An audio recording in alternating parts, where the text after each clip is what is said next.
Yo, what's up guys? Okay. So magre-review tayo ng Nike Sling Bag. Ito yung bago. Pero bago natin ano to, dito na muna tayo sa pas na sling bag ko. Okay. Itong isa, ito yung kauna-una kong sling bag. Sling bag, sorry. Sling bag. Ayan.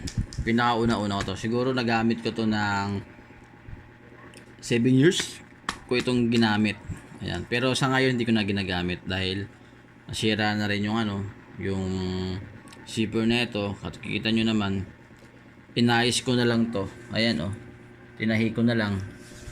Ayan. Pero solid siya gamitin talaga. Kita nyo naman. Kung di lang siya nasira, pwede pa Okay. Tapos ayun, solid to, wala akong masabi sa mga Nike brand. Tagal mong gagamitin talaga. Ayan, ito yung pinakauna-unahan kong sling bag. Tapos sumunod ay ito. So magkaiba na itsura niya or model kasi siguro. Ito yung dati, wala pa siyang rito, yung katulad nito. Yan. Ito ngayon may ganito na siya, kaya madali siyang tanggalin or yan. Pero same pa rin sila, meron siyang ganito, ito. Tapos meron siya ditong ayan, parang secret packet na dito. Wala lang siya sa likod.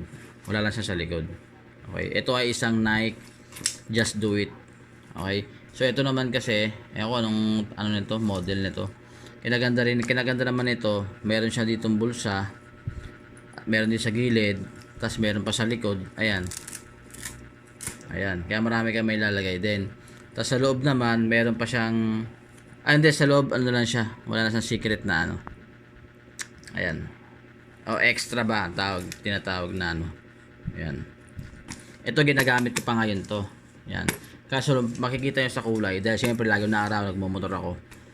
Kumupos na yung pagka-black na. Itong old, kita mo naman black na black pa rin. Ito black to kaso lang dahil sa init, like kung ginagamit kasi pag nagmumotor ako, ito medyo yung niya, yung black niya nawala na. Ayun, pero ginagamit ko pa rin siya pang hara-harabas na lang sa ngayon. Alis ako, ganyan, ito ginagamit ko. Ngayon bumili ako ng bagong, ito dito pa susi ko ng motor ko. Ayan Ngayon bumili ako ng bagong slim bag. Tinatawag nito ay Nike, nakalimutan ko yung Ayun siya. Binili ko sa SM, sa Sport Central ng 1.8. 1.9 na kasi 1.899 So 1.9 ko na ito nabili. Brand new. So unbox natin mga boss. Yan. Kita nyo naman open natin. So hindi ko pa ginagamit ko. Kaya bibili ko lang nitong ano ba ngayon? Last lang. So 3 days ago. Alright. So actually di ako bumili nito, binili ng asawa ko to para sa akin. Ayan, kita nyo naman napaka-pogi ngayon. Tapos yung niya, ito dati kasi ito may black siya, ito parang clear. Clear. Kaso lang para nakakatakot, para baka mabasag to. Pero sa lahat ng nabili ko, ito yung pinakamahal kasi 1.8 to Dahil siguro dahil nagbabago yung panahon, mas nagmamahal kaya siguro mas mahal to. Okay. Ito, kita nyo naman ang ganda Black gold siya. Ito gold to. Gold. Ayun napaka-pogi. Kinaganda nito. Ngayon, itong dalawa tsaka ito, kasi ito di ko siya binagamit pang motor to dati, kaya parang black pa siya. Ito kasi lag ginagamit sa ngayon Ginagamit ko pa rin to. Ito same sila ng texture ng tela. Ito same sila, pero ito yung tela nito para siyang firm. Para siyang ba to? Hindi ko maano kung anong tawag dito sa tela na to Hindi ko lang kung tela ba tawag dito o Ayan. Mas gumanda siya. Kita nyo naman style nito parang ganito. Ito kasi wala rito ganito rito. Kita nyo ang ganda Oh, tapos yung loob niya ay gold. Siya natin ng mga boss. Oh, golden. Yan, napaka-pogi.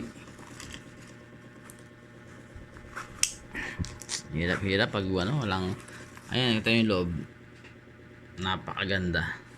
Oh, ganda. Ano bang model to? Hindi ko alam anong model to eh. Check nyo na lang boss. Ayan yung ano.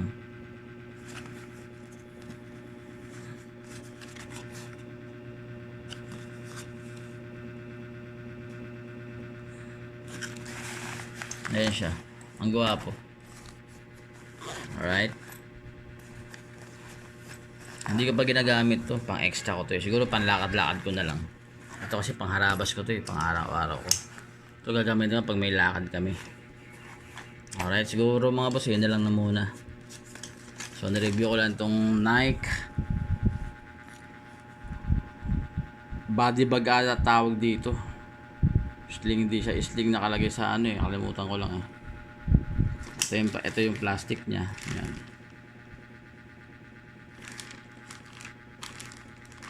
Yun. Napakaganda. Gold siya. Ayan o. So dito na tayo. Tapos na ating review. Itong sling bag. So local TV.